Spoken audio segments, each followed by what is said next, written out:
आप लोग ये वीडियो देख रहे हैं, इसका मतलब ये हुआ कि आप सिमज में नामांकन लेना चाहते हैं और सिमज से आपने एंट्रेंस एग्जामिनेशन का फॉर्म ले लिया है और अब अगले कुछ दिनों में आप सिमज एंट्रेंस एग्जामिनेशन के लिए अपीयर होने जा रहे हैं। ये वीडियो इसलिए महत्वपूर्ण है क्योंकि मैं आपको कुछ इंपॉर्टेंट जानकारी देना चाहता हूं सिमज एंट्रेंस एग्जामिनेशन से रिलेटेड। कुछ बातें जिनका आप ध्यान रखें ताकि आप एग्जामिनेशन को अच्छे तरीके से दे सकें। पहली बात, कॉलेज में आप लगभग 15-20 मिनट पहले आ जाएं ताकि नियत समय से पहले आएंगे तो आप रिलैक्स्ड रहेंगे। अब मैं आपको एग्जामिनेशन से रिलेटेड कुछ जानकारी दे दूं। आपका जो रिटन एग्जामिनेशन है, वो रिटन एग्जामिनेशन दो तरीके का होता है, सब्जेक्टिव और ऑब्जेक्टिव। पहला पेपर ऑब्जेक्टिव किस्म के एग्जामिनेशन का होता है, जिसमें आपसे इंग्लिश, मैथमेटिक्स, रीजनिंग और जनरल नॉलेज के क्वेश्चंस पूछे जाते हैं। सभी क्वेश्चन के जो मान हैं वो 1 नंबर के होते हैं। केवल मैथमेटिक्स के जो क्वेश्चंस होते हैं उनके मान 2 नंबर होते हैं।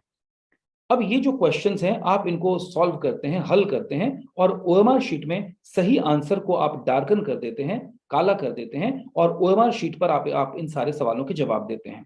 ये पहला एग्जामिनेशन है। इसके तुरंत बाद आपसे सब्जेक्टिव एग्जामिनेशन लिया जाता है, जिसमें एप्टीट्यूड टेस्ट होता है। इसमें आपके व्यक्तित्व परीक्षण से रिलेटेड सवाल किए जाते हैं ताकि आपके व्यक्तित्व को जज किया जा सके, किस तरह की चीजों में आपका झुकाव है, आप क्या करना चाहते हैं। ये रिटन होता है और इसमें आपको सवालों के जवाब पेपर पर लिखने होते हैं। उसके बाद आपको 10 वर्ड्स इंग्लिश के दिए जाते हैं। ये सामान्य वर्ड्स होते हैं। इन वर्ड्स की आपको मीनिंग हिंदी में लिखनी होती है और इंग्लिश में इनके वाक्य बनाने होते हैं। और उसके बाद एक टॉपिक आपको दिया जाता है, सामान्य सा टॉपिक दिया जाता है, जिस पर आपको लगभग 150 से 250 वर्ड के बीच में एस्से सा लिखना होता है। पैसेज राइटिंग जैसी बात होती है। ये पूरे एग्जामिनेशन की प्रक्रिया हुई और ये इसके साथ ही आपका रिटन एग्जामिनेशन खत्म हो जाता है। रिटन एग्जामिनेशन के अंकों के आधार पर आपका इंटरव्यू लिया जाता है। तो ये जो एग्जामिनेशन होता है, this written examination is followed by a personal interview round. इसके बाद आपका व्यक्तिगत साक्षात्कार होता है, पर्सनल इंटरव्यू राउंड होता है। तो आपको इसके लिए मेंटली तैयार रहना चाहिए। व्यक्तिगत साक्षात्कार में सिमज समूह के सीनियर अधिकारी या सीनियर प्रोफेसर्स आपसे बात करते हैं और आपकी रुचि का आकलन करने की कोशिश करते हैं। देखिए, ये बात समझना बहुत ज़रूरी है कि जो सिमज का जो एग्जामिनेशन पैटर्न है, बहुत ही साइंटिफिक तरीके से बनाया गया है और ये आपके व्यक्तित्व को, आपकी क्षमताओं के आकलन को करने के लिए बनाया गया है। हमारा ये मानना है सिमज में कि कोई भी छात्र क्षमता विहीन नहीं होता। हर एक छात्र में कोई ना कोई प्रतिभा की चीज़ ज़रूर होती है, कोई ना कोई स्पेशल बात उसमें ज़रूर होती है। इस पूरे एग्जामिनेशन का पर्पस ये है कि आपकी उस खास बात को, आपकी उस स्पेशल बात को जज किया जा सके। क्या है आप में वो खास बात? इसे हम इस एग्जामिनेशन के थ्रू जज करने की कोशिश करते हैं। और साथ ही साथ दुनिया में ऐसा कोई नहीं है जिसके व्यक्तित्व में कोई एरियाज ऑफ इंप्रूवमेंट नहीं हो।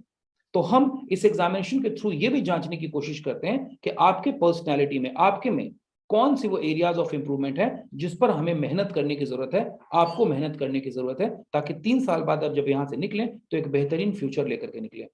इसी वजह से ये पूरा एग्जामिनेशन डिजाइन किया गया है और इस तरह से डिजाइन किया गया है कि हम आपके ज्ञान, क्षमता और व्यक्तित्व को परीक्षण कर सकें। और मैं आपको सलाह दूंगा कि इस एग्जामिनेशन को लेकर बहुत टेंशन मत लें। जिस तरीके से एग्जामिनेशन बनाया का पैटर्न बनाया गया है, ये एक सहज है पैटर्न। इसके लिए आपको कोई बहुत वृहत स्तर पे तैयारी अलग से करने की जरूरत नहीं है कि मुझे सिमज का एंट्रेंस एग्जामिनेशन पास करना है तो कोई विशेष रूप से तैयारी करूं।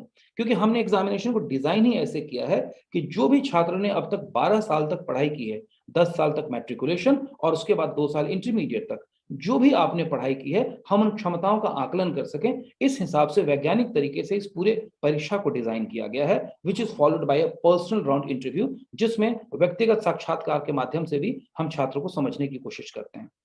तो मैं आपको शुभकामनाएं देना चाहूंगा। आप लोग अपने साथ एग्जाम की पूरी अच्छी तैयारी के साथ आए और मुझे लगता है कि आप एग्जामिनेशन में अच्छा करें, इसकी मैं आपको शुभकामनाएं देना चाहता हूं। तो फिर मिलते हैं एग्जामिनेशन के दिन। धन्यवाद।